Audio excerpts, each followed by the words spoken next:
এটা ছাড়াবে এসো।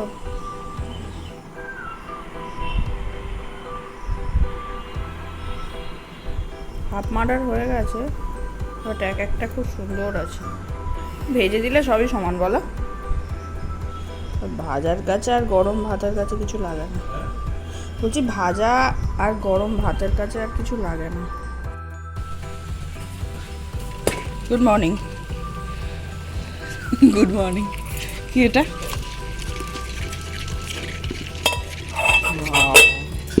এই তো এইটা হচ্ছে আবার সব সকালের মধ্যে। হ্যাঁ, শনিবার দিন সকালে ছাড়াতে পারবে? ছাড়াতে পারবে? আমি পারবো না, ছাড়াতে পারবে মা পারবে।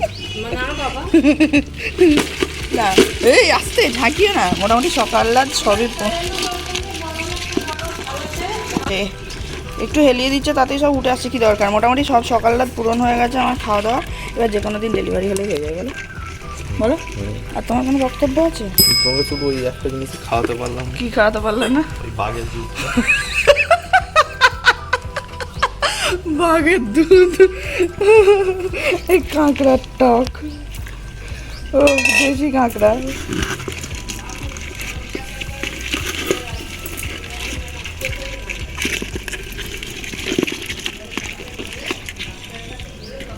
क्या बात।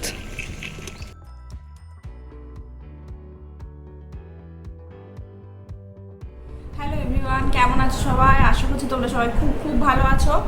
আর আমি কেমন আছি সেটা অ্যাকচুয়ালি বিস্তারিততে আসছি। তার আগে তোমাদের সবাইকে আমার চ্যানেল বঙ্গানটা সঙ্গে সাথে অনেক অনেক স্বাগত। আমি সাথী। তো আজকে হচ্ছে 26 তারিখ, 26শে অক্টোবর 2021। লাস্ট আমি ভিডিও শ্যুট করেছি 20 তারিখ, মানে 20শে অক্টোবর 2021। আচ্ছা, আর যে প্রথমেই ভিডিওর আগে যে জিনিসগুলো আমি দেখালাম, মানে এখন আমার অদ্ভুত অদ্ভুত সব জিনিস খেতে ইচ্ছা করছে। বেসিক্যালি খাওয়ানো হচ্ছে এই কারণে নয় যে বলে না নাল পড়ে, ওটা অ্যাকচুয়ালি মজা করেই, কিন্তু ওটার কোনো বৈজ্ঞানিক কারণ নেই। কিন্তু এখন খেতে ইচ্ছা করছে, যেটা পাওয়া যাচ্ছে সেটাকে খাইয়ে মানে দিচ্ছে। বড় কাঁকড়া, গঙ্গার কাঁকড়া, ওগুলো খেয়ে অভ্যস্ত হয়ে গেছি। মানে এখন খেতে ইচ্ছে হয়েছে এই দেশি কাঁকড়ার টক। তো সেই জন্যই সেটা ব্যবস্থা করা হয়েছে। তার সঙ্গে মাশরুম, গুগলি, অদ্ভুত অদ্ভুত সব খাবার। মানে এই সময় হয় না ক্রেভিংস অনেকে। যাই হোক, সেটার অনেকটা পার্ট পেরিয়ে এসেছি। কেন পেরিয়ে এসেছি বলছি, কারণ আমার 20 তারিখের স্বাদ ছিল, তার পরের দিন আমার চেক আপ ছিল। তো তারপরের দিন চেক আপ করতে যাওয়াতে ডাক্তার মোটামুটি একটা দিন ধার্য করে দিয়েছে। সেটা আমি বলছি কবে কী দিন দিয়েছে। আর তার আগে একটা সমস্যার কথা বলি। এটা মানে আমি ডাক্তার দেখাতে গেছিলাম 33 সপ্তাহ 4 দিন, ঠিক আছে? তো 33 সপ্তাহ মানে বেশ কি বলবো, যদিও মডার্ন সায়েন্স বলছে বাচ্চার ম্যাচিউরিটি এসে যায়, কিন্তু অনেক সময় মানে আগেকার দিনে এটা আর কি ম্যাচিউরিটি না আসারই একটা সপ্তাহ যেটাকে বলে। তো সেই জন্য আমাকে ইউএসজি করতে দেওয়া হয়। তো ওখানে আমি চেক আপ করিয়ে ইউএসজি করতে যাই।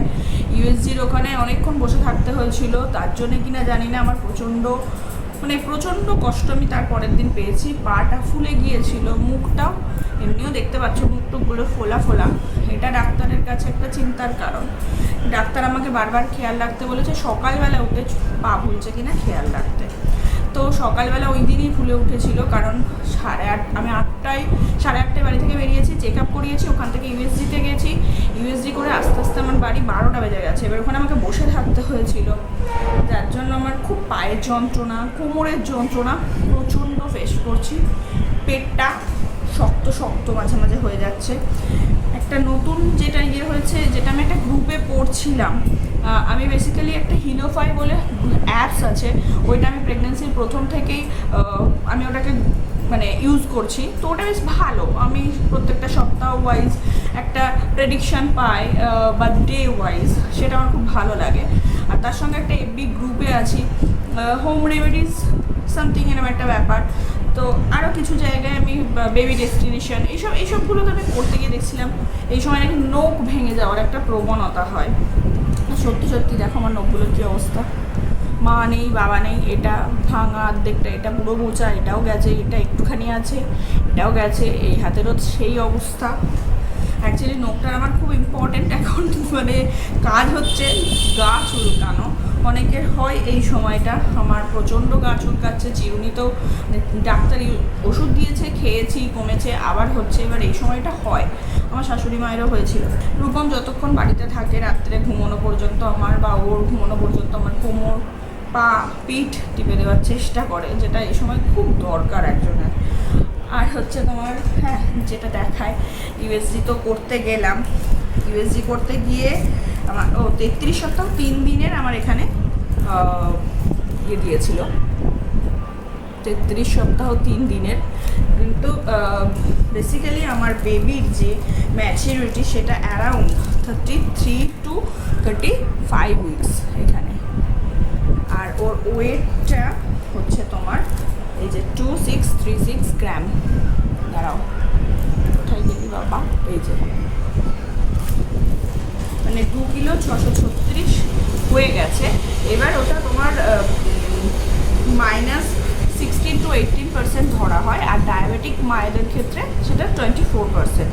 সেটাও যদি করা হয় তাহলেও ওর তোমার 2 কিলো 200 তো হচ্ছেই, যার জন্য ওর ওয়েট ঠিক আছে, ওর ম্যাচুরিটিও ঠিকঠাক আছে। আশা করা যায় প্রি ম্যাচিওর হবে না। আমি ডাক্তারকে এসে আবার SMS করলাম, ডাক্তার বললেন একদম ঠিকঠাক আছে।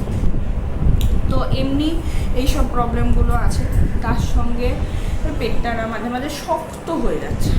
যাই হোক, প্রচণ্ড কিক আছে, এই সময় কমে যায়। ডাক্তার খেয়াল রাখতে বলেছে অন্তত দিনে 10-12 যেন কিক করে, সেটা করছে। প্রথম দিনটা একটু কমে গেছিলো। হ্যাঁ, এবার বলি যে বিপদটা আমার হয়েছিল সেটা হলো, আমার 9 মাসের শ্রাদ্ধ ছিল 20 তারিখ। তার আগের দিন রাত্রির থেকে হঠাৎ আবার দেখি যে ইউরিনের সঙ্গে ব্রাউন অ্যান্ড হোয়াইট কালারের একটা মানে বেশ টিস্যু আসতে শুরু করেছে, রক্তের মতো দেখতে নয়, কিন্তু কালারটা ব্রাউন। আমি তো ভয় পেয়ে গেছিলাম, বাড়িতে বললো না সেরকম হয়তো কিছু নয়। ডাক্তারকে সঙ্গেই আমি আবার হোয়াটসঅ্যাপ করলাম সন্ধ্যে 6:30টার মধ্যে। ডাক্তার আমাকে মক্সক্ল্যাভ 625 অ্যান্টিবায়োটিক ওষুধ দিলেন। তো সেটা 3 দিন করে 5 দিন খেতে হবে, 3 বার করে। আমি রূপমকে সঙ্গে বললাম তুমি এনে দাও, আমি আজকেই 2টো খেয়ে নেবো। একটা মুড়ি খেয়ে নিলাম, রাত্রে খেলাম। তার সঙ্গে প্রচণ্ড তলপেটে যন্ত্রণা, পায়ে যন্ত্রণা। আমি বুঝতে পারিনি, মানে অ্যাকচুয়ালি ওটা ছিল ইউরিন ইনফেকশন। আমি 21 তারিখ চেক আপে গিয়ে জিজ্ঞাসা করলাম, স্যার ওটা কি ইউরিন ইনফেকশন ছিল? বললো হ্যাঁ। অ্যাকচুয়ালি যাদের মানে সারা জীবনেও ইউরিন ইনফেকশন হয় না, অনেক সময় তাদের প্রেগনেন্সিতে ইউরিন ইনফেকশন হতে পারে, যদিও আমি অনেক হাইজিন মেনটেন করি তবুও। তো যাই হোক, সেটাই হলো। কিন্তু একটাই কি ভালো জিনিস, 3টে ওষুধ খাওয়ার পর আমি একদম সুস্থ হয়ে গেছিলাম, কোনো ব্লিডিং ছিল না। তো ডাক্তারবাবু সেখান থেকে এক্সপেক্টেড ওই 8ই ডিসেম্বর থেকে ডেলিভারি ডেটটাকে পিছিয়ে এনে উনি করলেন 11 তারিখে লাস্ট চেক আপ করবেন, 11 নভেম্বর। আর সেদিনকেই যদি কিছু বোঝেন আমাকে অ্যাডমিট করে নেবেন। পরের দিন ভোরবেলা মানে 12 তারিখ, 12ই নভেম্বর 2021 উনি ডেলিভারির জন্য মানে ডেলিভারি করাবেন। শুক্রবার পড়েছে, ঠিক আছে।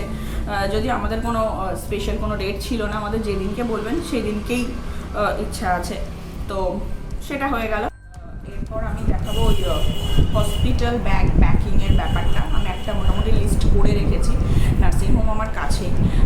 তো দেখা যাক কী কী আমি প্যাক করতে পারি, সেটা তোমাদের সঙ্গে একটু শেয়ার করব। আর এখন আমি আপাতত ভিডিওটাকে বন্ধ করছি, কারণ আমার হেলথের দিদি এসেছে। কিছু এই সময় হয় না, ইনফরমেশন কালেক্ট করে বা কার্ড করার ব্যাপার থাকে, তো সেই ব্যাপার নেই। তো চলো আমি আবার ওই হসপিটাল ব্যাগ প্যাকিংয়ের সময় দেখা করবো। Good evening. আজকে হলো 28 তারিখ, 28শে অক্টোবর। আর 2 দিন আগে আমি ভিডিওটা শ্যুট করেছিলাম, তো বলেছিলাম যে হসপিটাল ব্যাগটা গুছাবো যখন আমি আবার ভিডিওটা শ্যুট করব। হঠাৎ করে একটা এমার্জেন্সি আসার জন্য মানে তাড়াতাড়ি করে এগুলোকে গুছিয়ে নেওয়া হচ্ছে। কী এমার্জেন্সি এসেছে সেটা আমি বলছি। এখানে সমস্ত প্রেসক্রিপশন, ইউএসজি রিপোর্ট যেটা মাস্ট, সেগুলোকে সব গুছিয়ে দিচ্ছে। আমার ডক্টরও বলে দিয়েছেন সব একদম প্রথম থেকে ইউএসজি রিপোর্ট আর প্রেসক্রিপশনগুলোকে মানে গুছিয়ে নিয়ে আসতে। আর কি কি নিয়েছি সেগুলো আমি দেখিয়ে দিচ্ছি। হ্যাঁ, আর আমার আধার কার্ডটা মাস্ট লাগবেই, ওটা আমি নিয়ে যাচ্ছি। তারপরে এবার রূপমের কী কী লাগবে সেটা ওখান থেকে জানিয়ে দেবে, তারপর নিয়ে যাওয়া হবে। আর হঠাৎ করেই আজকে সকালবেলা মানে ভোরবেলা থেকে প্রচণ্ড হাতের মানে চেটো পায়ের চেটোতে তালুতে আর কি প্রচণ্ড ইচিং হচ্ছিল, মানে এত ইচিং হচ্ছিল চিন্তার বাইরে। ভোরবেলাতেই ডাক্তারকে মানে আমি আবার হোয়াটসঅ্যাপ করেছিলাম ডাক্তারবাবু, তারপর পরে আবার বেলায় কল করলাম। তো যার জন্য আর হ্যাঁ মানে ইউরিনে আবার কিছু সমস্যা আসছে, তো সেটা ডাক্তারকে বলতে আমার সেটা ভালো লাগেনি। তো ডাক্তার আমাকে আবার বললেন যে 30-10-এ একবার আপনি আসুন সকালবেলা, মানে শনিবার, এই শনিবার, আজকে হলো বৃহস্পতিবার। যাই হোক, বাড়িতে সবাই খুব টেনশনে আছে, সেই জন্য তড়িঘড়ি এগুলোকে গুছানো হচ্ছে। কি হচ্ছে ভগবান জানে। 3বার ডেট হলো। একবার একটা এক্সপেক্টেড ছিল 8 ডিসেম্বর, তারপরে হলো 12 তারিখ, হ্যাঁ 12ই নভেম্বর, তারপর আবার এই 10ই অক্টোবর। দেখা যায় 30শে অক্টোবর, দেখা যাক কী হয়। আর চলো কী কী প্যাক করেছি দেখিয়ে দিয়ে ভিডিওটা ক্লোজ করে দেবো। বাড়িতে অলরেডি সবাই প্রচণ্ড টেনশানে আছে, আমি টেনশানে নেই, একদমই টেনশানে নেই, একদম বিন্দাস আছি।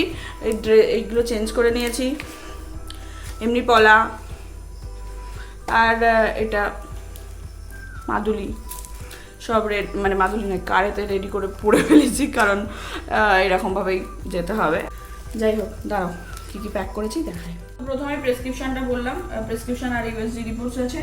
তার সঙ্গে এখানে নিয়েছি একটা নিভিয়ার নিভিয়ার মানে ক্রিম, আর বোরো প্লাস একটা নিয়েছি, এটা আমি বাড়িতে ইউজ করি বলে এটা নিয়ে রেখেছি। তার সঙ্গে নিয়েছি ব্রাশ আর পেস্ট,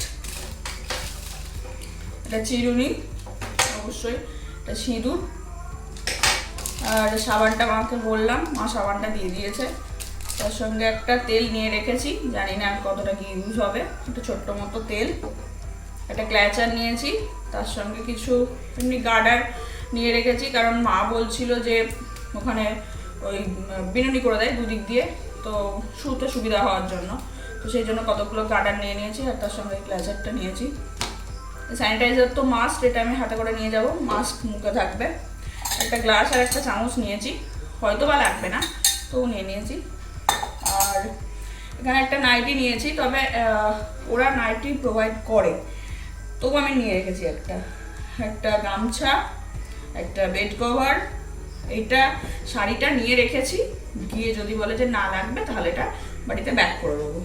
আর একটা এই জিনিসটা আমার থাকে, আমি বেড়াতে গেলেও নিয়ে যাই, যে কোনো একটা ঠাকুরের পিকচার, এখানে লোকনাথ বাবার পিকচারটা আমার কাছে ছিল, নিয়ে নিয়েছি। আর বেসিক্যালি সেরকম কিছু লাগবে না, কেন আমি লিস্ট বানিয়েছিলাম।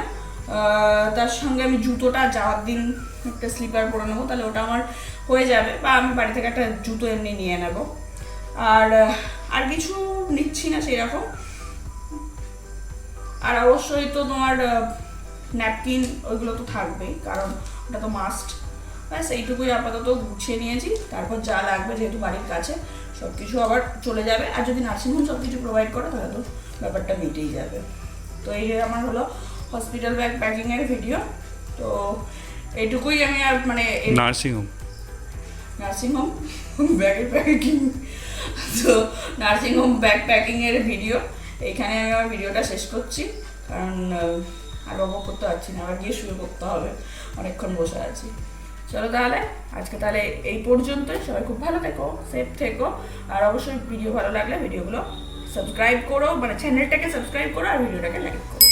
টাটা।